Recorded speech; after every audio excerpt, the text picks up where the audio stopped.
Sensors. இந்த sensors எல்லாமே எந்த போர்ட் கூட கனெக்ட் பண்றோம்? ESP32 அப்படின்ற ஒரு போர்ட் கூட. இந்த வாக்விக்குள்ள இந்த மாதிரி உங்களுக்கு இன்னும் நிறைய போர்ட்ஸ் அவைலபிளா இருக்கு. ஓகேவா? அது எதுவுமே நம்ம யூஸ் பண்ணாம ESP32 ஏன் யூஸ் பண்றோம் அப்படிங்கிறதுக்கு வைஃபையும் ப்ளூடூத்தும் இதுல இன்பில்டா இருக்கும். நமக்கு வேணும்ன்றப்போ அதுக்கான கோட் எழுதி நம்ம ஈஸியா கனெக்ட் பண்ணிக்க முடியும். அதனால தான் ESP32 யூஸ் பண்றோம். கிளியர்? இப்போ இது எல்லாத்தையும் கனெக்ட் பண்ற டூல் எது? வாக்வி. அதனால தான் அது API.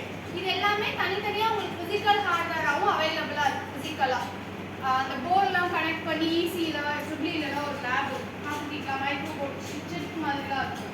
ஸோ அந்த மாதிரி இது எல்லாமே உங்களுக்கு பிசிக்கலாவும் கிடைக்கும். நீங்க பிசிக்கலா பண்ணாம டிஜிட்டலா எதுக்கு பண்றீங்க? இது எல்லாத்தையுமே ஒரு போர்டு வச்சு இப்போ ஃபர்ஸ்ட் ப்ரோக்ராம் என்ன தெரியுமா பண்ணுவோம்? ஒரு எல்இடியை டர்ன் ஆன் பண்ணி ஆஃப் பண்ணுவோம். அதான் ஃபர்ஸ்ட் ப்ரோக்ராம். அதை மேனுவலாகவும் உங்களால் பண்ண முடியும். ஒரு போர்டு வச்சுட்டு அதில் ஒயர் கனெக்ட் பண்ணி ஒரு எல்இடி கனெக்ட் பண்ணி பண்ண முடியும். பட் அப்படி பண்ணாம நம்ம ஏன் டிஜிட்டலா ஒரு டூல்ல